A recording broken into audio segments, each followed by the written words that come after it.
I try to just keep it into, let's do actionable things every day.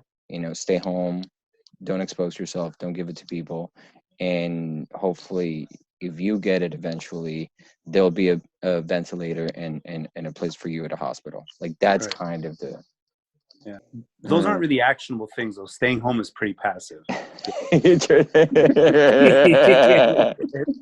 Just that's what you got to do to fight this today. And people are protesting that.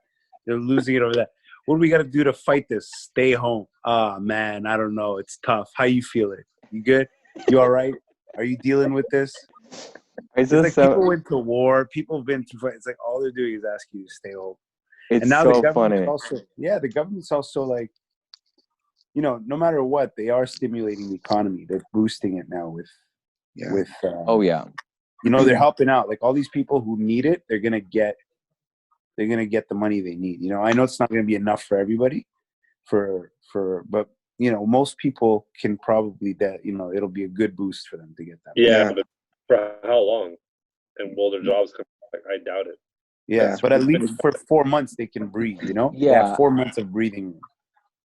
But they're printing a lot of money. Isn't that gonna cause an inflation later on? I know, but they have no choice. Yeah, but it only like in this case, like the thing is that you have what the government needs to do. Well, what the government does in a recession is they have two options. Either on a government level, they give money to the people, right, like via unemployment insurance and that stuff, and they can also lower the interest rates of the banks, right? So, like if you're a business owner, Ali, for instance, and you have to take a loan, you're taking loans now at 0% interest rates. That's right. Yeah. So they're doing both of those things right now, and it's what needs to be done economically, but the root of the problem is not the economy, because demand, we didn't go into a recession because of an actual like economic impact. It was more of a, oh shit, we have to stay home because there is this virus, like there is an actual health crisis. So they're just trying to give people the ability to take loans, to don't worry about your mortgage, here's an unemployment insurance, so that we can flatten the curve, as they say. If we do that for 3 to 4 months, we should be able to be on a much stronger place by July, whatever, August.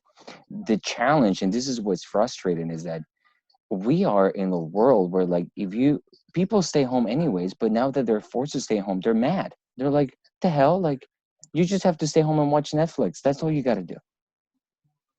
Yeah, but the Canadian that's because version of Netflix kind of sucks. Yeah, it's true. But I mean, you know what I'm saying? Like, it's not. Sammy was saying, like, I saw a meme today. It was like, oh yeah, like, 6 months ago I was drinking beer, staying home, watching TV. I was an asshole, but now I'm doing that. I'm saving the world. I'm a hero. And it was like, yeah, it's exactly what you need to do. Don't overthink it. Just try to keep it as, And I agree with you, Sid, though. Like, how long can we continue to do this? China did it for 3 months. It's not even how long you're going to continue to do it. It's how long.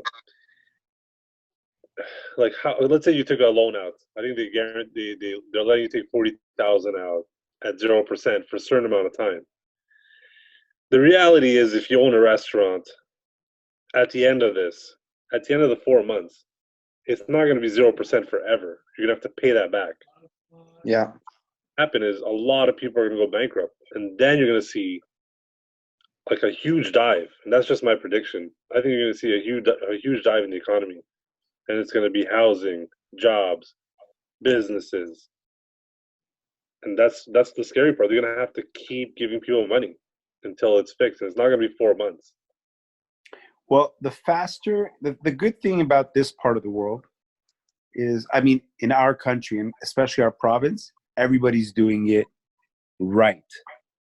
We're not ahead of everybody like crazy. We didn't take action where we should have, but we're not very far behind. And everybody, if they keep listening and do it right, the faster we'll start recovering, because the borders are closed off. So there's no people coming in and out right now. That's right. So if we recover faster, the economy recovers faster. Right now we could do it right, and we could be an example. And I think that's what I think we're going to be, especially this province. Yeah. I think is the best within Canada, even, and Canada is one of the better countries in terms of doing this right, campaigning it properly, getting the message across. I mean, there's no way you can escape the message of like self-isolation, flattening the curve, making sure you don't spread the virus, how it spreads. Like the message is going through and people are listening. Problem in Europe is the message isn't clear. It's kind of shaky. In the US, the president is saying one thing, his doctor's behind him shaking his head going, no.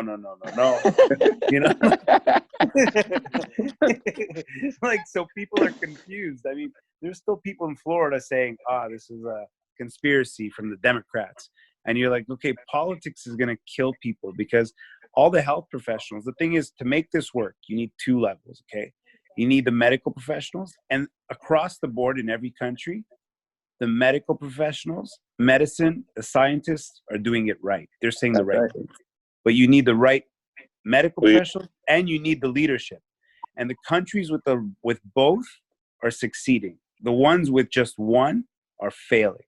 So it's like you need both to really succeed. If you only have one out of two, you are not going to make it. And that's what we're seeing. The countries that are not succeeding either don't have the right leadership or don't have the sort of dictatorship you need to like put and tell people, if you don't stay home, we're going to humiliate you publicly. You're going to do squats in front of everyone.